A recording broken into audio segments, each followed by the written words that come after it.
like, yo, don't let nobody ever tell half your story.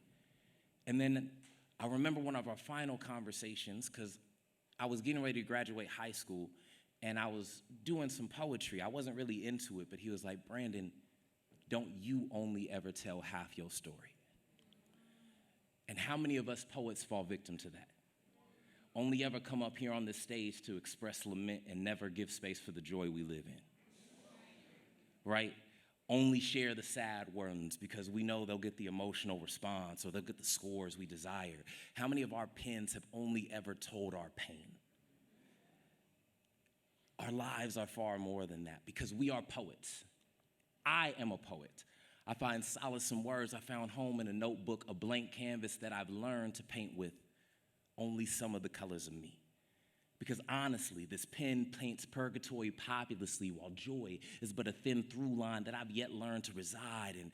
You see, the issue is I've given so much cerebral real estate to this pain that there's no place for my joy to lay claim to as home. And looking back at these poems, I don't know how anyone would see that the healing hands of God have nursed this fractured pothole.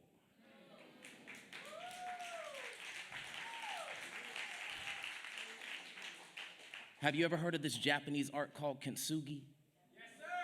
If you haven't, it's one where broken pots are stitched back together with gold, making it more valuable than it ever was before, and we are the clay. Term pot that shattered upon collision with sin, made whole again, and somehow I only ever come up here and talk about my brokenness. Ignoring the moments or the wrinkles in these cheeks are navigational lines to my bliss, times where time didn't run on time because it felt like it was moving in slow motion, though it also felt like it flew by in a second. You see, these are contradictory recollections, but I'm telling you right now, joy don't gotta make sense to nobody but you. It don't gotta make no sense. It just has to be what it is. So let us all treat these pens like the sun. Let joy come in the morning. Let's turn these pads into homes where pain meets healing because we're finally putting a love seat in the living room so we can finally make room for living.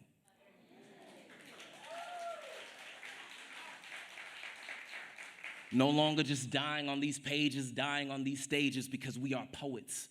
We find solace in words. We found home in notebooks, blank canvases that I pray that you all will finally paint with all the colors of you. I pray you will paint with all the colors of you.